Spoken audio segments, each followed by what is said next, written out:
and ways to tap into the angelic energy from the Shaykh's energy, power connection, and golden chain during meditation. Forgive our bad adab. You have to buy 3 of the meditation books. Okay, that's the whole meditation book. And then we have the book on energy. So you buy first the meditation book, the Timeless Reality, because it's encyclopedia. This is a shaykh with a course. So our course study and any of the students should have the books. If they consider themselves a student, they should have the books, otherwise how are you accompanying a teacher and he has a specific curriculum. If anyone looks at our YouTube, you should know I have a very specific curriculum. It's these subjects and these books are these subjects. So to appear inside the class and all of a sudden ask, can you please explain energy to me? You have to go and get the books, start studying the program, start watching the videos and binge watch them, watch 2 or 3 videos a day and bring yourself up to speed on energy, meditation, tafakkur, contemplation. You get the meditation book, you get the angelic energy book, the realities of Hajj book, reality of the heart book, a reality of inside the heart book which is Surah Yasin. All of that is the curriculum. And the new book coming out on the 6 powers of the heart and how to activate 6 powers of the heart. But that won't make sense to you if you don't know how to make tafakkur. So at that time you're going to say, Shaykh, how am I going to activate my tawassul and my conveyance? Well, you're not until you've mastered the meditation and the tafakkur, in which you burned away yourself and you allow the light of guidance to begin to enter into the soul and into the heart. When you substitute yourself away and allow their satellite and reflection to begin to beam the Muhammadan light within the wujood and the personality, that's what's needed to make a change in somebody. So there's no energy that somebody has, there's no angels that they can communicate with because it's not your frequency. So when you have to give your frequency up for the Muhammadan frequency, that's through the meditation in which you negate yourself and then they visualize the shaykh who is like a satellite dish reflecting the Muhammadan light. So they have a box, when they want to watch Apple TV they have to get the Apple box. Why? Because it has all of the encrypted codes for Apple TV for you. They don't just offer it all over the internet. So it means that the shaykh is like the Apple box for you, that if you want the Muhammadan connection then you get the shaykh. When you get the shaykh and subscribe, means you've been the practices, you connect your heart, what happens? You're now coming through these available channels.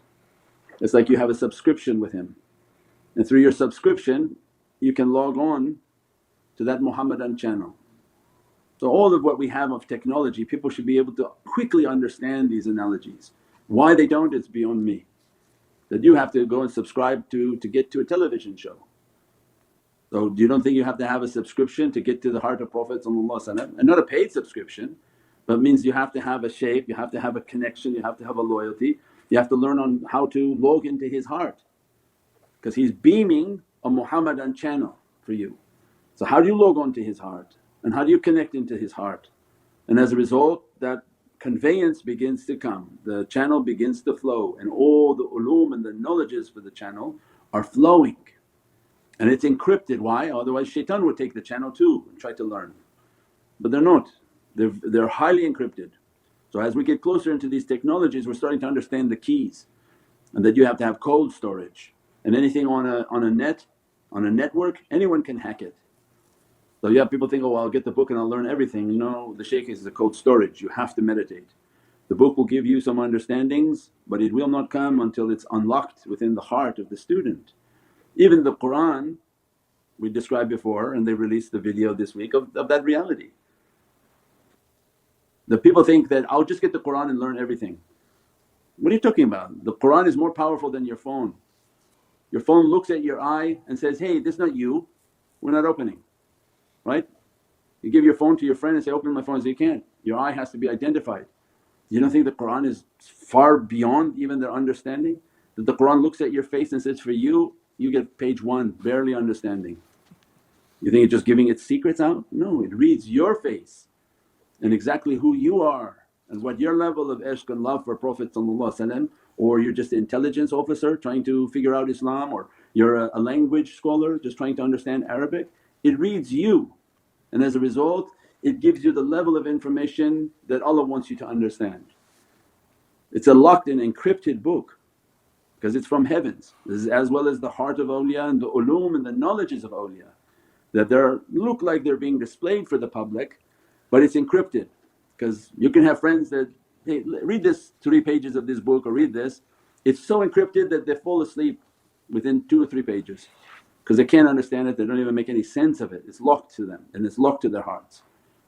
So it means that these knowledges they read you, they look in your face and your eyes and they see the light of who you are and what Allah has destined for you, and as a result based on that encryption those knowledges are coming. So everything from technology shows us a very deep reality of these haqqaiqs. So we have to understand and continuously make the simulation and the understanding. That's why these technologies are there, for us to understand Allah's technologies inshaAllah.